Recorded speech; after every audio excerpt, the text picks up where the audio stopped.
Hello, everybody, and welcome to the Elseworlds Exchange. I am Sal. I am Ashley Victoria Robinson, and excellent at picking up on cues. Yes, I'll just stand there and wait. I never give anyone the fair warning they need in order to actually properly introduce themselves. Just like, I'm Sal, and take it away. This person needs no introduction, and then I just drop it. But no, yeah, hey, welcome to the show. So there's a couple of things that we need to head up before we begin. First of which, I sound weird because I'm sick. Secondly, you can't see Ashley because Skype is sick. It made terrible updates, and it does not communicate with OBS. So that's a big trash fire. But you can enjoy the lovely face of Barbara Gordon here as well. In the other window, we also have a terrific plug for a Kickstarter that Ashley is intimately involved in, and she's going to take a minute and tell you all about it before we jump into our topic. So Ashley, take it away. Heck yeah.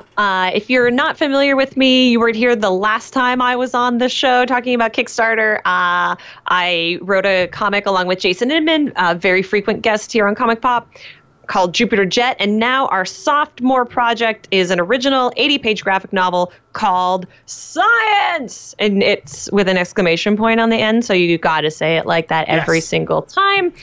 It is going to be published by Eisner-nominated Bedside Press, which is run by Hope Nicholson, who is completely amazing, and we have been trying to work with her for a very, very long time.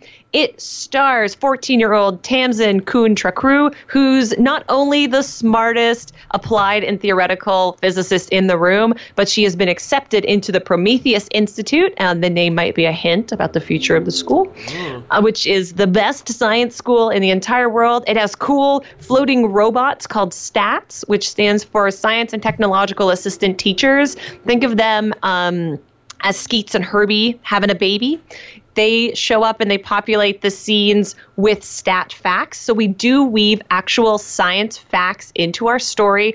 This was a great suggestion that we got from our editor, like the opening scene, the first 7 pages, which you can see on Kickstarter right now. You see a character trying to make rocket boots, but he gets his rocket fuel ratio incorrect. So the stats tell you how to actually make rocket fuel. Shout out to NASA for having a lot of cool articles on that. Oh, cool. Yeah, so Tamsin should be really excited to go to this incredible school, but she's not because her father used to be the headmaster and he died under mysterious circumstances. But like his daughter, he's a pretty incredible scientist, so he downloaded his consciousness into her glasses and he is leading her on her journey to discover and uncover the mystery of what happened to them. The bad thing about that is he can see everything that she's doing, including a budding relationship with her cute roommate, Garen, and all of the students are working towards winning the Prometheus Institute Award for Superior Science. They all have these little projects, including the rocket boots that I mentioned, that you're going to see play out over the course of the book. And Garen's project might tear a hole in the fabric of reality and time and space as we understand it. So Tamsin is faced with the decision of helping this girl who she really, really likes, or maybe protecting the institute that she doesn't think she likes. She's going to learn what it's like to build your own family versus having a biological family, and what you can trust, because in the end, all you can really trust is science. There we go. Hey, hell of a pitch. Thank you. And I just want to add real quick, Jupiter Jet went through a traditional publisher. It went through Diamond. It went to comic book stores. Science is being published by a more non-traditional digital age publisher. So this is truly a pre-order. As far as I know at the time of this interview, the only place you're going to be able to get your hands on this graphic novel is through the Kickstarter. So I would really encourage people, if they think that sounds interesting, to just go to sciencecomicbook.com and check it out. And of course, if you are watching this video, you can always click the link in the description box below this video. It is right there. It's the first and only link that's available in the first paragraph. Because Sal knows what's up. That's right. I know how to sell, baby. Yeah. That's a generic baby, by the way. I wasn't trying to, put you in a box or anything. But it's okay. So, we're both married. we're trying to be progressive here, but yeah. So before we jump in, I want to acknowledge the amazing people in this in the super chats, and then we'll jump into our topic, which is Best Batgirl. And we're going to talk about some Batgirls and which ones are our favorites and which ones we maybe think are better than others, or who is the superior Batgirl. I don't know what we'll suss out in this discussion, but I'm looking forward to it. Mr. Giggles saying, check, reporting for duty. Welcome, Mr. Giggles. Thanks for joining us. The Red Samurai, best Batgirls from the animated series, including Season 4, but I hated the Batman relationship. Also, best Nightwing is Chuck Dixon years and Teen Titans cartoon. You are wrong if you disagree with me. Lol, but not lol. Fair enough. Mod King Mopey, science! Yes, that's right. Check out science in the description below this video. Will I Am Golden, hello. Hello, Will. And Cam, off topic, but really quick, how are you guys enjoying the game so far? I assume he's referring to the Spider-Man game. I don't even have to say the title. I think you know which game, and then he put a spider emoji. Yes, that's right. It's a Spider-Man game. Ashley, do you have Spider-Man? It is in my home. I haven't played it yet, but I'll say this. I really love that you can do a skin that is from Silk's first appearance, where it's just the mask and Peter in his undies. Yeah. I think that's so funny. It's like my favorite thing about the game so far. And I've seen it being played and I've heard it being played. And I think that Yuri is just killing it as Peter Parker, and I hope it gets him a new series. I think he sounds amazing. Yeah, this might be like the widest circulated Spider-Man media in a long time, like since the movie. So like, outside of getting Tom Holland, it would be smart for them to get Yuri to play Peter Parker in any future animated or video game Spider-Man or Marvel-related projects. Because dude's crushing it. You're absolutely right. Yeah. I'm about 62% finished with the game, and I hope it never ends. I'm loving the hell out of it. I really want it to, because it's PlayStation exclusive, I want it to be like PlayStation View, so I can like experience web swinging even more so.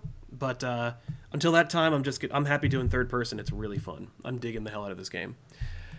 So with that in mind, let's talk about Batgirls. Before we jump into our favorites and everything, Ashley, what was your first Batgirl? Because I know like everybody's comic is somebody's first comic, a la Stan Lee, but really like, depending on when you entered into comics, it may have depended on which Batgirl you were exposed to. So that's kind of an interesting question for me. I think you're probably in the same boat. My first Batgirl I met through the animated series, so it was Barbara Gordon.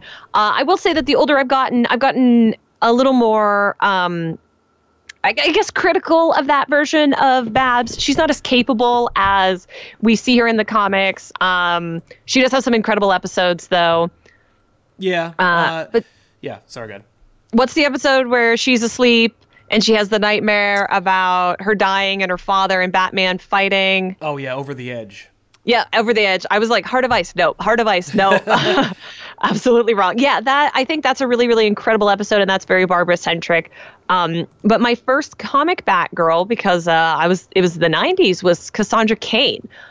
Yeah. And Barbara Gordon was always Oracle, and I'm sure we'll get into it. But I have a lot of feelings about what Barbara Gordon should be up to. Right. Yeah, my exposure to Batgirl, I want to say it was an old book I had called Tales of the Dark Knight or Tales of the Batman or something.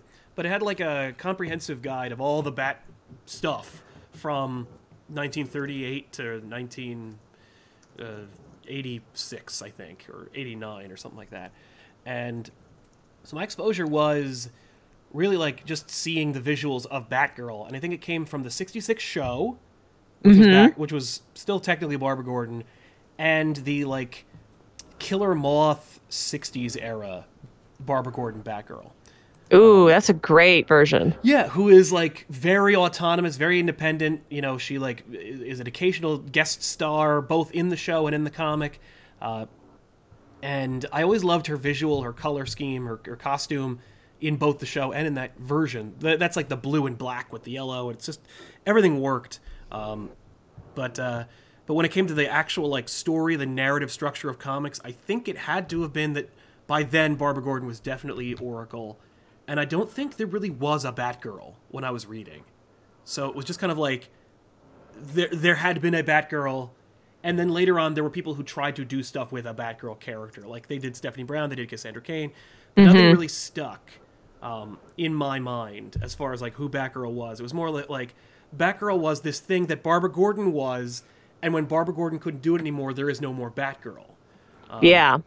Especially when they did introduce her in the animated series. And for my money, it's one of my favorites just from the voice. And it's funny because everybody identifies Tara Strong with being Batgirl. But for me, Melissa Gilbert is Batgirl.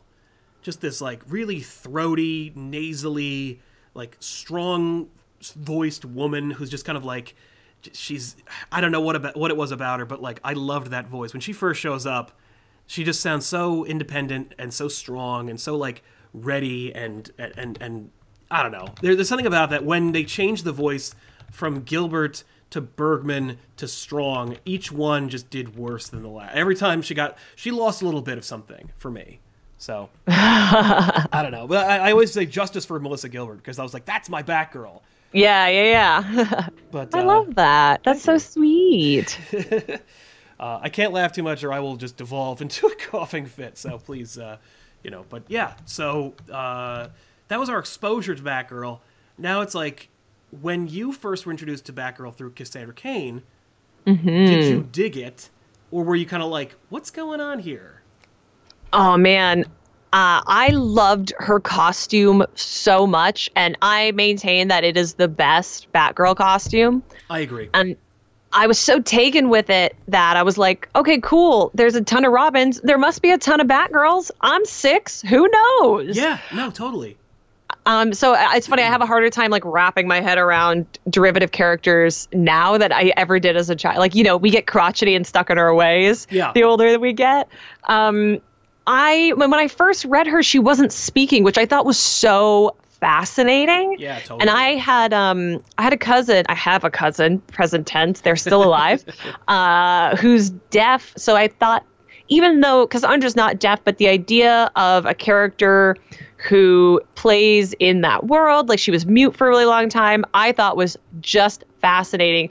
And I kind of think that one of the most disappointing things about her, and I have a list of things I'm disappointed in the evolution of Cassandra Cain, was when she spoke for the first time. I think there's something that's I understand why you do it. I understand why it's difficult in that medium to have a non-speaking character. But I really thought it took something away from her, and I was super disappointed in it. I continue to read it, but I just thought she was so cool and she was so badass. And it's not that Barbara Gordon is not badass. Barbara Gordon's an amazing character, but Cassandra Cain brings like an X-23 level edge to this character that I wasn't expecting. And when you're a kid, and it's maybe one of the more extreme things you've ever seen, it's really, for me, it was really something special. It was a really, when she first comes on the scene in that Batgirl suit, where it's just a head-to-toe black with that kind of like incorporated sewing that you got from the like really over killer the mouth, Michelle Pfeiffer Catwoman costume, where it's like, but the mouth is sewed closed. You're like, just that alone, nothing about her, just that's her. It invokes so much mystery and so much intrigue, and it makes you want to know more. And the more you do know, the more you're like, this is kind of badass. Such to the point where literally, like, not to self-promote, but there was a moment I was on the couch over a comic story the other day, and we did a pitch about like Robins and whatnot, and my pitch involved Cassandra Cain being like a pivotal character, and I gotta check that out. I don't remember if it even aired or not yet, but it's pretty tight. But it's just, she is so, she invokes that feeling of like being a longtime member of the Bat family while also being an outsider, and just her history and her character and just her gimmick, if you can call it that, where she can't, where she is mute, is so dope. I loved it. The fact that like it ran for 70 plus issues is also not a bad mark for her, despite the fact that like every time she shows up or anytime people talk about it, like, do you know who Cassandra Cain is? Like, well, for like 70 issues, she was Batgirl. Like, she's been around for a long time. By the way, she got a Batgirl series. She was the first character to ever get a solo Batgirl series. Babs didn't get one until after Cassandra. That's right. Actually, which is insane. And considering that there had been Robin series before that, it's like insane to be like, why wasn't there a Batgirl series? And Batgirl was her and Batwoman were so integral to like revamping Batman's image when they were brought on post Seduction of the Innocent, that you're like, why isn't this a character that's stand alone that you want to celebrate? Why you gotta be so sexist? I know, comic books in the 60s. She had her own friggin' show. It didn't last. You got the pilot, but like there's a Batgirl show before there's a Batgirl comic. Also, Yvonne Craig, gorgeous and amazing Batgirl. Totally. No, I loved her portrayal. Super fun. And man, like watching the old 60s show, I hated Batman because I was like, Batman's not a joke, but the show was such a joke. I actually preferred Burt Ward's Robin in that show to Batman. But anytime but I literally, like, being a comic book fan, particularly before the good movies and before good shows, you kind of just had to, like, sift through the small box that was other media that had comic book stuff in it. Mm-hmm. And so, for my money, it's like, I was like, if I want to see Spider-Man move around and talk, I got to watch tapes of Spider-Man and His Amazing Friends. And if I want to see Batman be awesome... Do you remember it was tapes? Do we remember tapes? Oh, yeah. Hey, VHS. But, like, if I want to watch Batman, like, do anything, I got to watch the 60s show. And there's this moment in the intro to every 60s show, not only the iconic theme, but also, every once in a while, Batgirl would motorcycle her way through the credits. Heck yeah, she would. As a way to, like, as a way to let you know, like, hey, Batgirl's gonna be in this episode. And I'm like, this is kind of cool. So, but yeah. I also love that that's what established her as a librarian. Yes. And that's what made her brainy. And that was something that really set her aside from Dick Grayson. I love Dick Grayson. I love him so much. He's one of my favorite characters. He's not what I would call the smartest of all characters. Not in like a book smart, just like raw intelligence kind of way. I do think he's very smart, but like Tim Drake, I think you and I both agree, smarter than Dick Grayson. Barbara Gordon, definitely smarter than Dick Grayson. And that's something that can set them apart so they're not just both generic sidekicks. You know what I mean? Like he's more of the showy action hero and she's more of like the intellect who's approaching it from a very heady place. Absolutely. Oh, no. Dick is the heart, Jason's the rage, Tim is the brains, and Damian is his son. And Damian's there. Yeah. And Damian's there. And Damian too. Like, well, and Scrappy Doo, you know, but oh yeah. But yeah, no, Babs is smart. Like, so it's funny, there's a moment that I always remember, and it's from that terrible book that I had from when I was a kid. Where they had like just full pages from the old comics, and there's this moment where Batgirl is, I think, like, Batman and Robin are staking out a bad guy, and then Batgirl shows up because she's independent, totally separate from the Bat family. She's one of the first characters to be like, so this guy over there is doing something, I'm going to be inspired by that. It's not like Batman recruiting her into his army. Yeah. Which I kind of really Yeah. Go ahead. I was just going to say, Cassandra was interesting because she was in love with Bruce for a long time, which is something that they dropped, I think, because it got a little lowly. Yeah. But I always thought that was interesting. I agree. No, it's an interesting idea. The idea, though, of, like, I never like the incestuous nature of the Bat family, where, like... I think it would be inevitable, though. Yeah, I guess that's true. I mean, if you're working together, like, 24/7, if you are training, if you're sharing every aspect of your lives together, the question I have is, like, what is the age ratio to Cassandra and Bruce? Well, you gotta assume that she's 18. Right? Or else it gets 18. Real weird. Yeah, but that's the thing, like...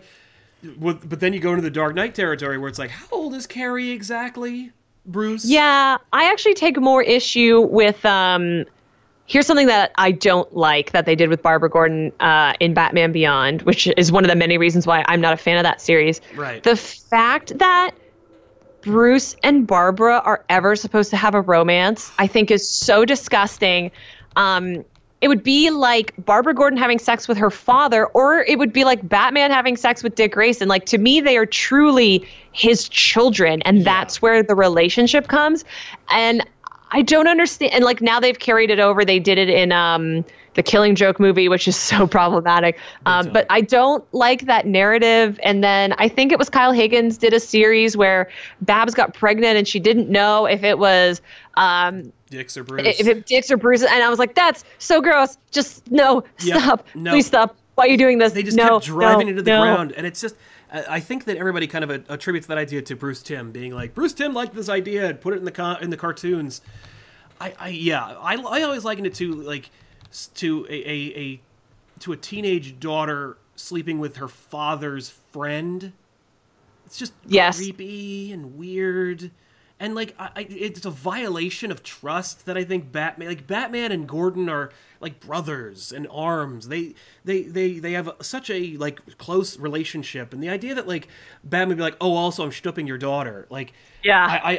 I drafted her into my one-man war on crime, and on the side when we're not like fighting crime, I'm sleeping with her. Like, it's just kind of gross, and I feel like if ever that was to get out, Gordon would immediately, like, it would be like over the edge, but there would be no dead body. It would literally just be like, oh, you're sleeping with her. Okay, well, I'm going to bring the full might of the GCPD down on you, because I know exactly who you are, and I'm going to take you down, because it's gross what you did.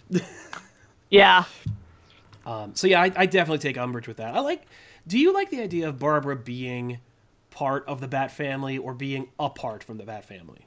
I mean, I know she's kind of like been connected to it for this long, but like in her incarnations. I like her being involved in the Bat family, but I like her being able to have a separate adventure, a la Dick Grayson. Like, we can see him operating separately. Like, you can see Babs. My preferred Barbara Gordon is Oracle. Right. Let me get that out of the way. But you can see him operating as, I'm sorry, you can see her running the Birds of Prey. You can see her running the Justice League, but her focus is always on her family, which for me is the Bat family. Yeah. Sometimes, especially now that she's Batgirl again, they make her. I appreciate that with Batgirl of Burnside, they were trying to carve this new identity for her in this new-ish continuity. However, I think it was too separate. I think she's a character who can be more closely tied than a character like Nightwing. I understand why Nightwing takes umbrage with Batman and why he maybe would want to operate in a more separate way, but I think Babs is there, and I think she's in it for the long haul. I also wish they would explore her relationship with the other Robins and Batgirls a little more. The moment I think it's in No Man's Land, where she gives Cassandra permission to be Batgirl. Yes. She finally accepts her, is so good. And I would love to see what's her relationship like with Jason, what's her relationship like with Tim, because we don't have a great sense of that. From story to story, it sort of waffles, but I would love to see her function as a big sister to some of those characters. I agree. I actually, trying to rack my brain, I probably could count on like one hand the amount of interactions I remember between Tim Drake and Barbara Gordon at any point. Yeah. Besides, like, basically him calling the operator. And yeah. And it's kind of like weird that he I mean, it's not weird actually when you think about like a teenage boy being like, I'm all about Robin, and then being like, oh, and there was a Batgirl, I forgot about that. Like, but it's kind of weird that after Tim gets inducted into the Bat family and becomes Robin officially, there's very little like interaction and interplay between Barbara and Tim. And that's kind of odd. I always liked her role as Oracle over Batgirl because, like we talked about a little bit about derivative characters, I like the idea of Batgirl. I liked the idea of Oracle more, I think because I think Oracle's a more original idea. When they first came up with Batgirl, when it was originally like Batgirl and Batwoman, and they were like they were their own crime-fighting duo in like 1960 or whatever. That was definitely a response to being like, what if there were more Bat people, but they were women? And we just did that. Like, and we just drew, Batman and Robin, but they are girls and they're Bat characters. The idea of like going like, okay, well, the origins of Barbara Gordon's crippling, from like Alan Moore being like, I want to do this in the story. I guess Levitz. I don't remember who it is. I think it's Levitz, who was just like, yeah, knock yourself out, do it. Like, and we'll put it in the continuity too. Like, we'll make it a whole thing. Yeah. And then them kind of going like, what are we gonna do? Because it wasn't until I think Suicide Squad that she finally like reveals that she's Oracle, and that she's done something with her identity afterwards. It's a minute. It takes a while. Yeah, and so the idea is clearly like they didn't know what to do with her. Someone had an idea, and that's where I'll always prefer that pitch over like, let's do this, let's manufacture this thing that I want to achieve, versus someone coming in and being like, I have this idea for this character, I really want to do it.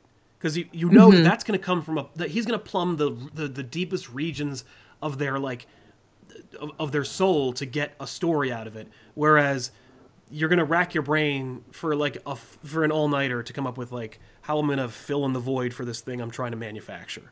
So like whoever pitched that Barbara Gordon being Oracle thing deserves a medal, because like it's so original, it's so cool. It then becomes empowering, and it becomes like a great beacon for people who either like have, you know, are differently abled, or just women in power, and taking the and mask away. we don't have a lot of characters that do that. Like when we're thrilled that Hawkeye is using sign language, and he's not even. And there's lots of people who are hard of hearings. There's people who work with hearing aids, and they do sign, but it sort of feels like a half-step measure. Whereas Barbara Gordon is like fully in a wheelchair and the most powerful, and for a while one of the most important characters in the DC universe. Totally.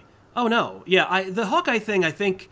Like, Fraction likes it, but anyone who's writing an Avengers book doesn't remember or care. You know, like, it's never a thing. Yeah. I know Bendis definitely didn't pay attention. But yeah, when it comes to, like, to Barbara, she is paralyzed. I remember, like, do you remember that beautiful Convergence tie-in that Marv Wolfman, I think, came back to do? Yes, it was one of the good ones. Yeah, one of the good ones. Well, like, the best thing about Convergence is, like, the 3 tie-ins that were good. Yeah. But, like, where it just shows, like, you don't have to be, like, she can find happiness. She doesn't need to be fixed to be happy. Fixed, in quotes.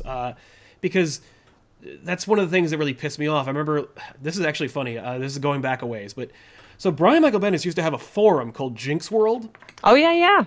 I was a member of the Jinx World forums back in the day, and there was this dude who posted these amazing pencils of a Batgirl series that he desperately wanted to get off the ground. And he's like, Barbara Gordon has to be Batgirl. And I'm like, dude, you are too talented to be wasting your time drawing a pitch for a book you're never going to write, that they're never going to make. Yeah. I was on the wrong side of history in every respect. I'm sure that dude is probably drawing now, but like, I was just like, you are, like, this is really, really good stuff. Why don't you take all this great talent and put it in your own script, and you'll actually get it published, as opposed to like, drawing 20 pages of a Batgirl story that, like, DC's going to tell you they can't use. But I remember even then people being like, Barbara Gordon needs to be Batgirl. There was a very small but vocal minority of people who were, like, outraged in 2002 that Barbara Gordon was not Batgirl yet. And I'm like, she paralyzed, man. That's all you can Never like, gonna happen. you could fix Batman, you know, but, like, because we got to sell Batman books. It's the #1 book. It's always going to be the #1 book. I'm sorry. But, like, but Barbara, like, we found something deep and pure and new and rich with this character. Why would we change that just to make her Batgirl again? And little did I know, you know, like 10 years later, they were like, oh no, we're going to make her Batgirl again.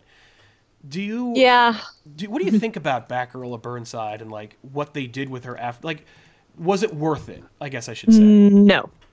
Really? I think the costume is really cool.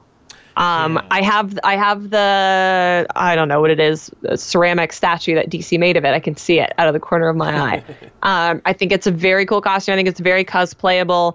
I read that whole series. I think it ultimately did not live up to the hype. I think if Cameron Stewart had drawn it like he drew that first piece of art, maybe it would have.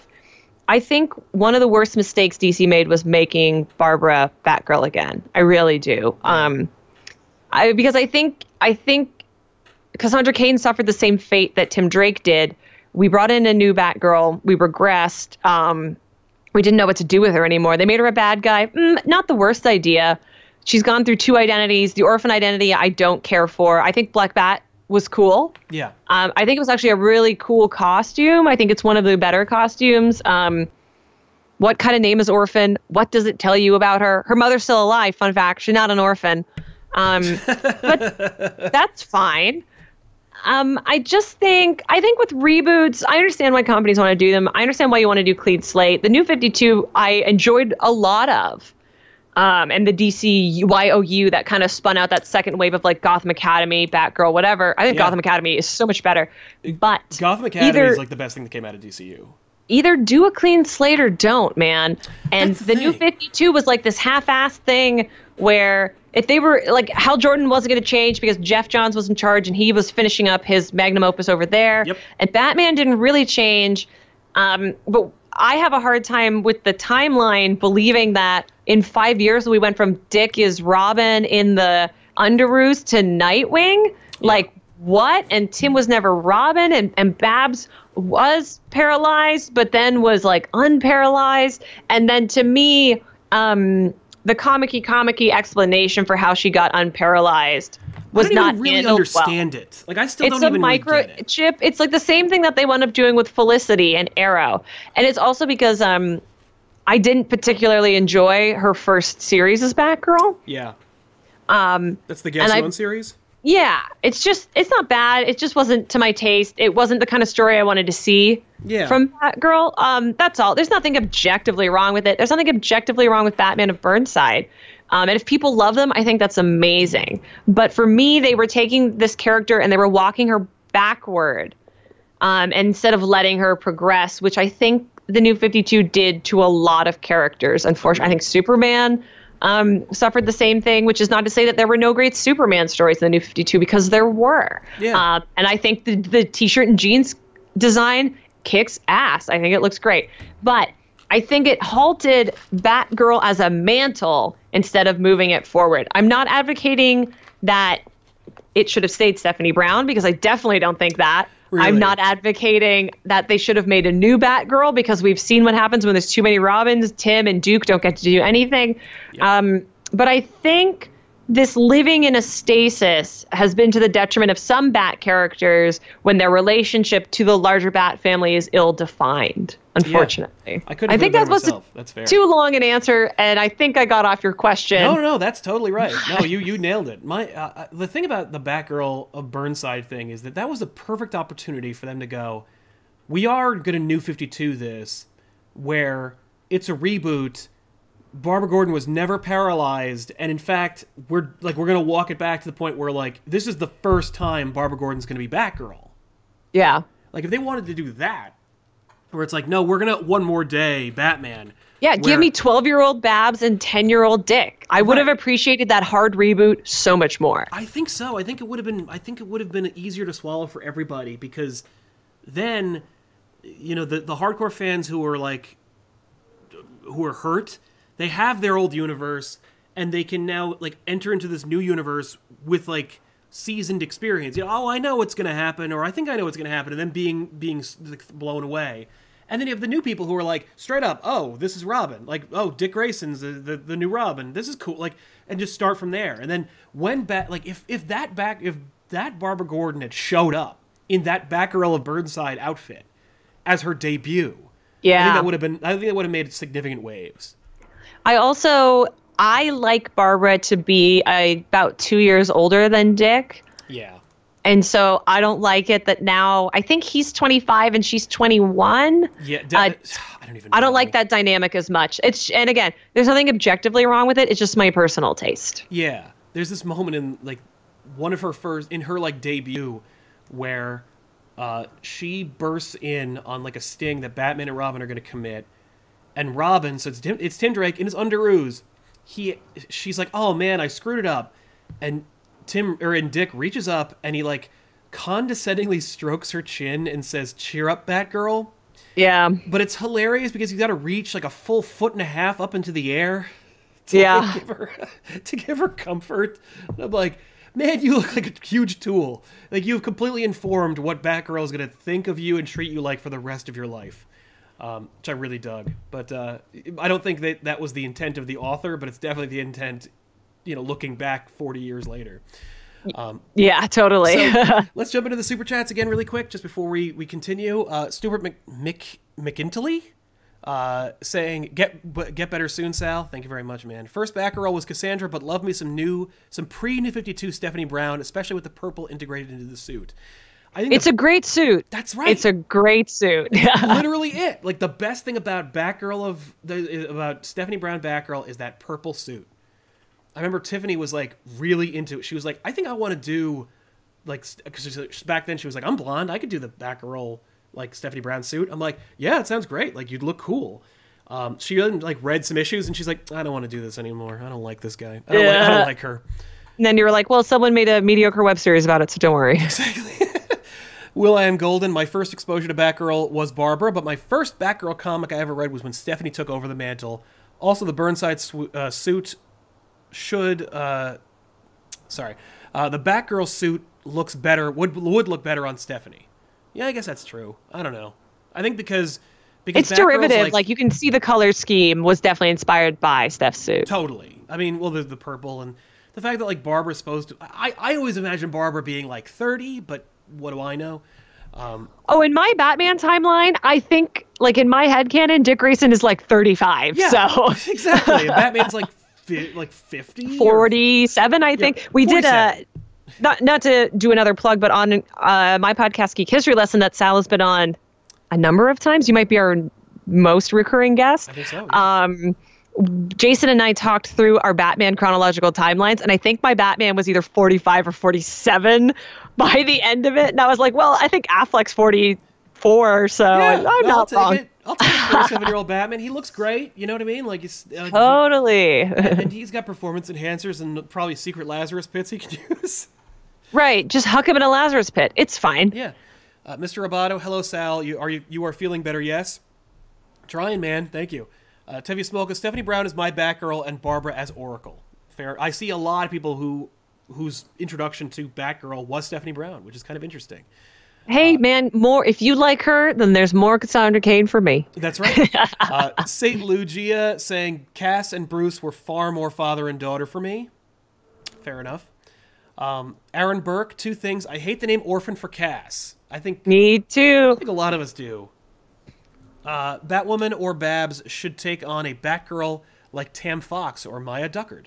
What do you think? I love Tam Fox, and I think she's really underrated. And fun fact, I only know this because, just to bring it back to my podcast one more time, recently did a Geek History lesson on Kate Kane, Batwoman. Yeah. That reboot with that Alex Ross designed costume, it was supposed to be Barbara Gordon. That was the original pitch. Yeah. Can you imagine? So ever since I learned that, I was like, I would love...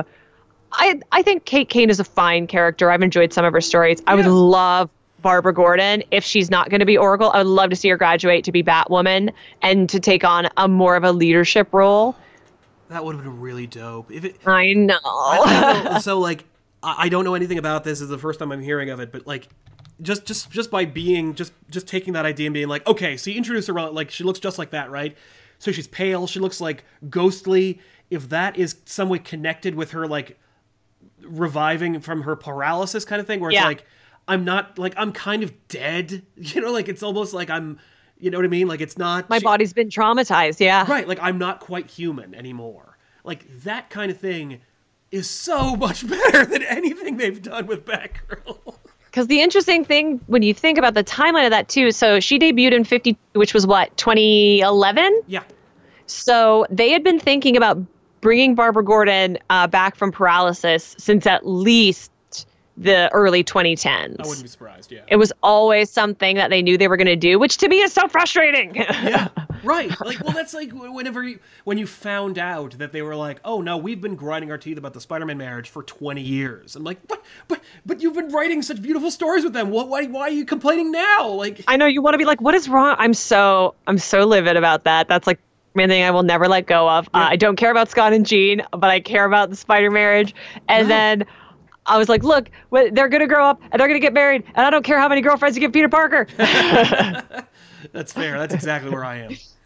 But yeah, like the fact that, like, man, it's funny. I can imagine being a fan and then getting a job and entering the bullpen and then finding out all the dirty secrets of what everyone's planning to do and what, like, if only they had their druthers, they would do X, and how you're like, don't you understand how that would unravel everything? How that would make everything bad. Or sometimes would make everything good. Yeah. Like, you hear about these storylines and you're like, that would have been amazing. What if, just, you know, to tie into a more recent event, what if Batman and Catwoman had actually been married? Yeah.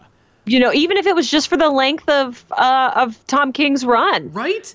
I don't love the idea of them being married, but I think it's interesting new ground that you can break. It's something we've never seen before. And especially, like, in 2018, it's hard to come up with an original story. That's fair. I mean, like, you got to do something to keep the gears moving.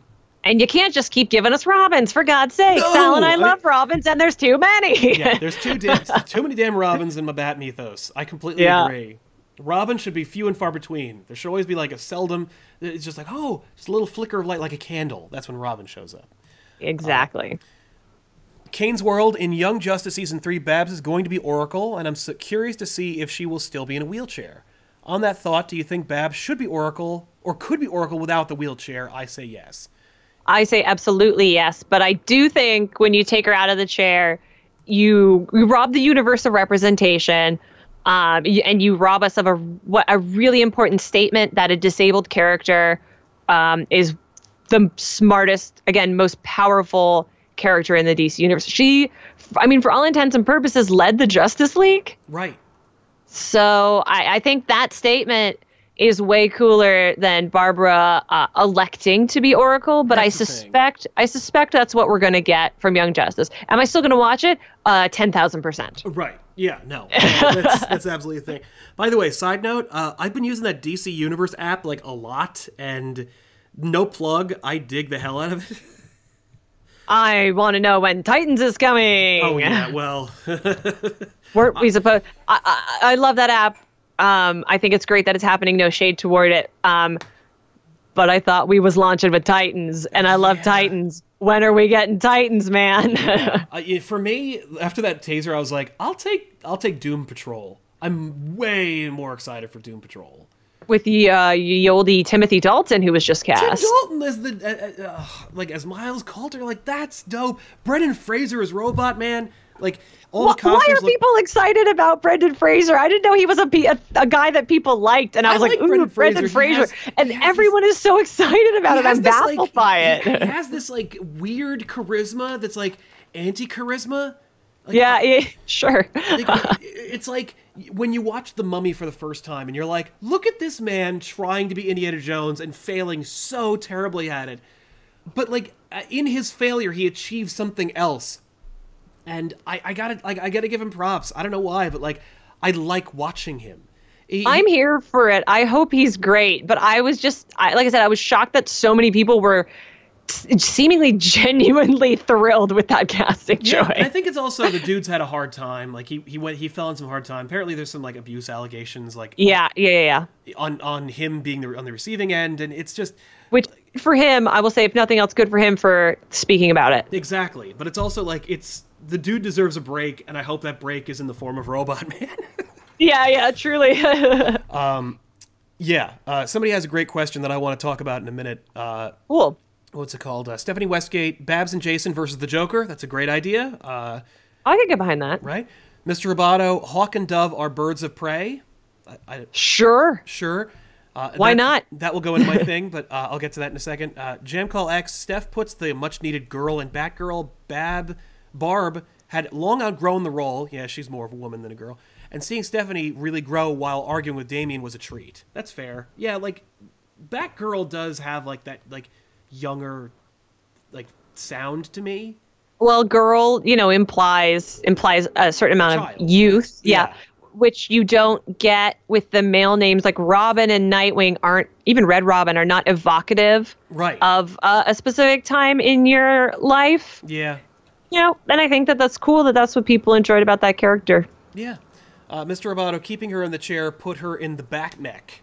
See, I think that's interesting. Because if you put Barbara, like, if she elects to be Oracle in either the comics or the show, and she's just like, I choose not to wear a Batman suit. When the going gets tough, she's getting in a bat suit. But like, But if Barbara's in a wheelchair and she's like, oh no, everyone's being like defeated and murdered. She only has so much she can do. But like, let's plumb the depths of that and find out what she can do. And then, if you wanted to put her in a bat mech, that would be all the more cool to see. It would be cool if they put her in the bunny suit, since that was Gordon's suit. Right? I can't think of a better way to describe it than the bunny suit. I know that's not what it's called. Yeah, for a second I'm like, bunny suit. Oh, I know exactly what you're talking about. Yeah, not the Playboy suit, guys. Grow up. Grow up, everybody. Because I know that was exactly where you went with that. But what was it? Oh, so did you ever watch the Birds of Prey show? I did not. Well, it's available on the DC app. Not to plug that again, but like, I watched the pilot.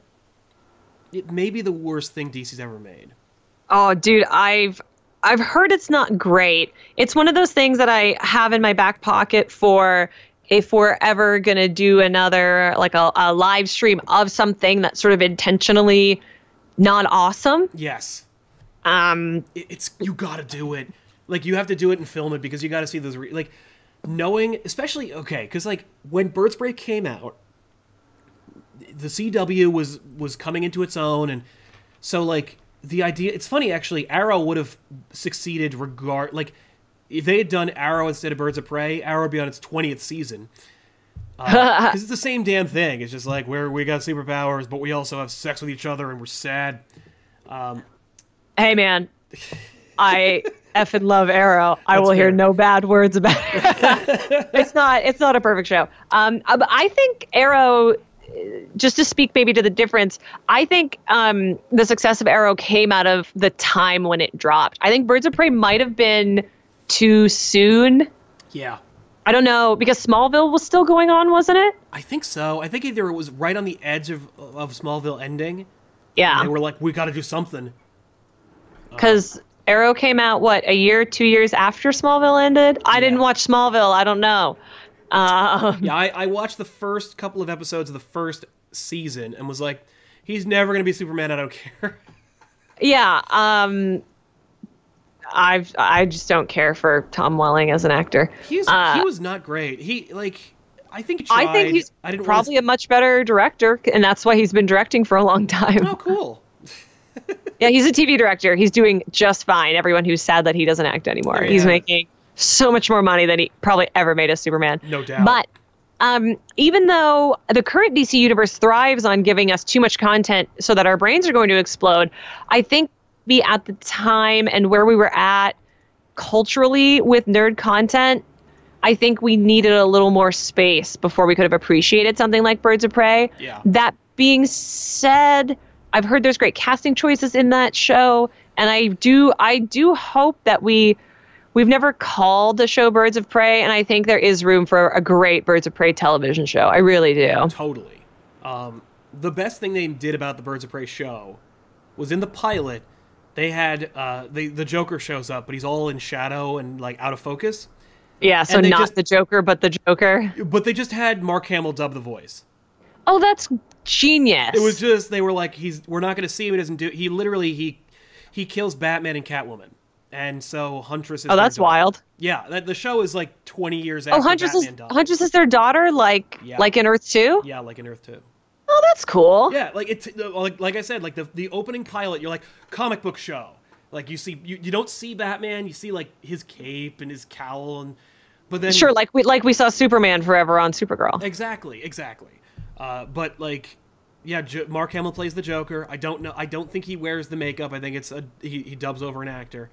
And then the show is like, I don't know, and then it completely turns into its own interpersonal drama. Although there is like high-flying, superheroic nonsense going in there. I think also Harley Quinn shows up in that show.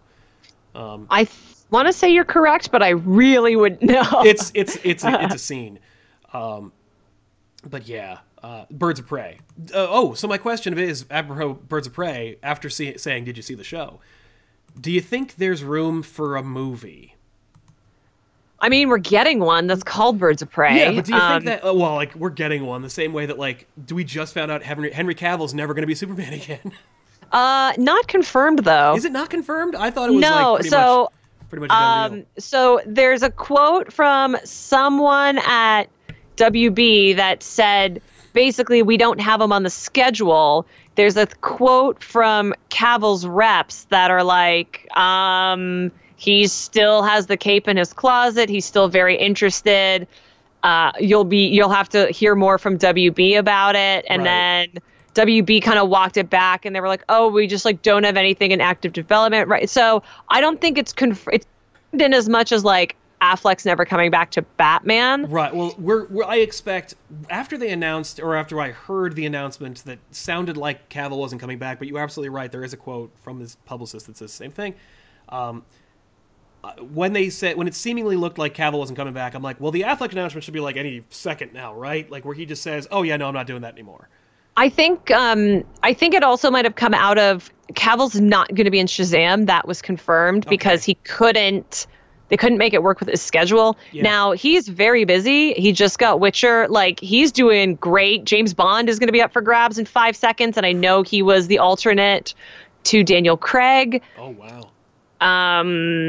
So I don't know. I think maybe this is like a soft confirmation that after we're getting Wonder Woman 2, that's the only movie that we have confirmed. Ray Fisher actually said earlier that he doesn't think he's coming back for Cyborg. He doesn't think there's ever going to be a Cyborg movie. He's right.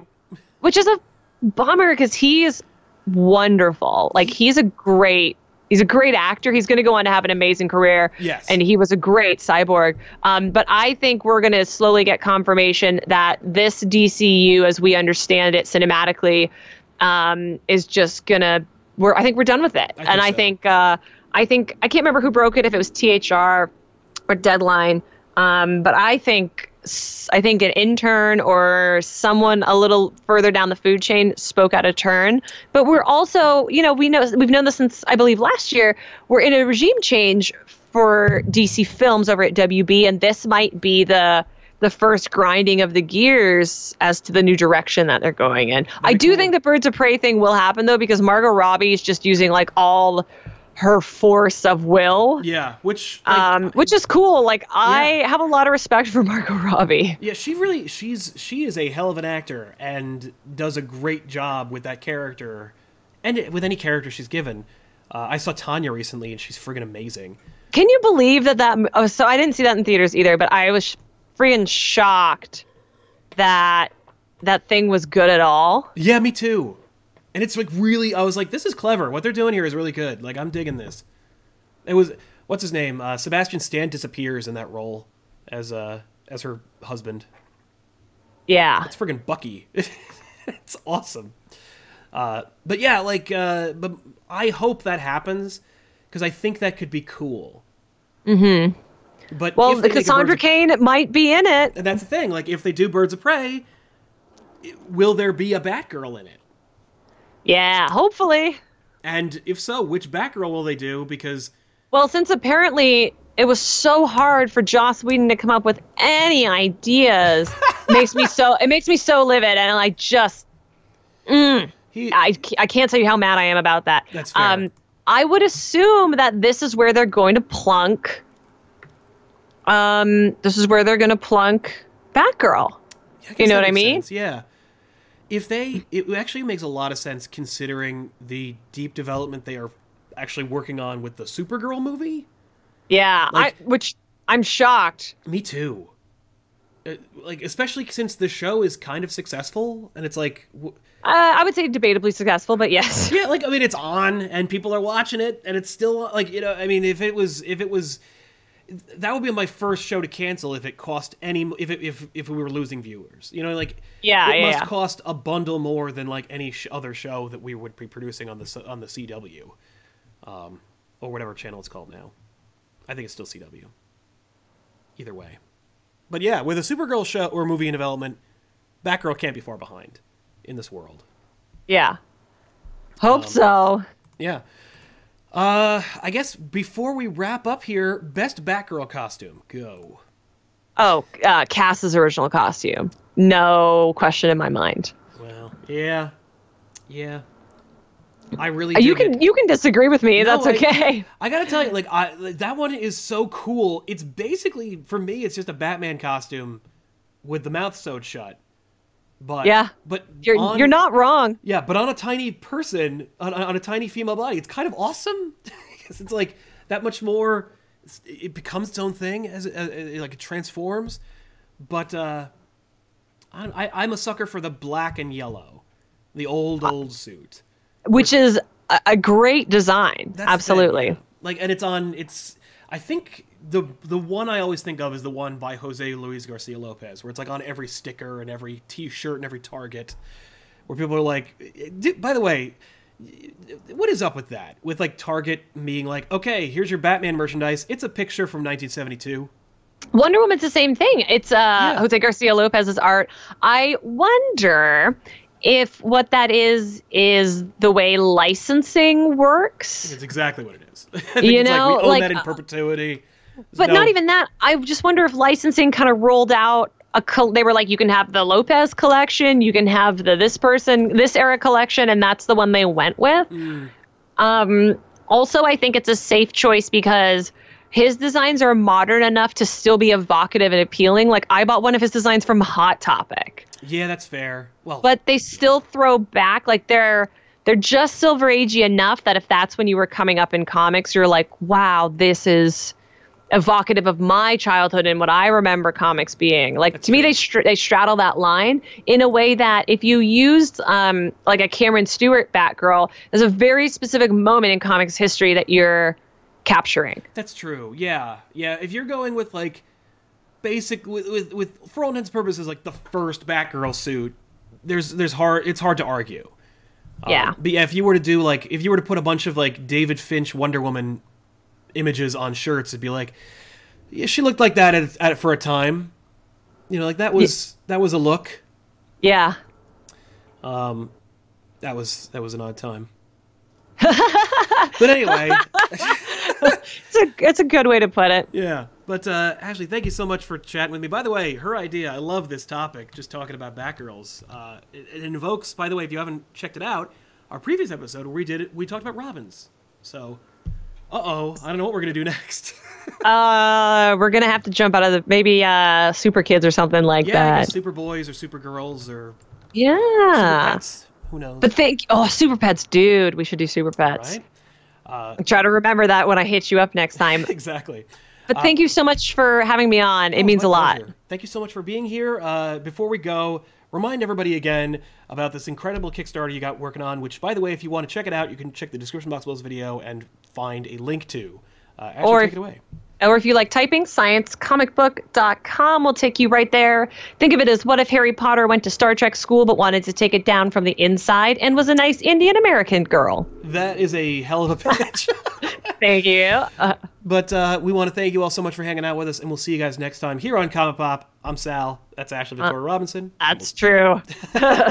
You were ready. I was like, okay, I'll fill in the void. Nope. Okay. Well, I got this hosting thing down pat. I nailed it both times. I'm hosting a Kevin Conroy panel at a con this weekend. Ooh, break a leg. Thank you. This is not boding well for me. But hey. Well, he's a pro. I'm just a fool, so you'll be fine. You know what? Like, no, you've been incredible. But we'll see. He'll just take it away. I mean, nobody wants to hear my voice anyway. They just want to hear him. I'll just hand him the mic off camera and be like, just do your Vengeance in the Night speech. Yeah. We don't need anything else. I'll get a fog machine and then you'll come out. That's what he should do every time. Now that I think about it. Yeah. Anyway, we'll see you guys next time. Thanks a lot for watching. Bye.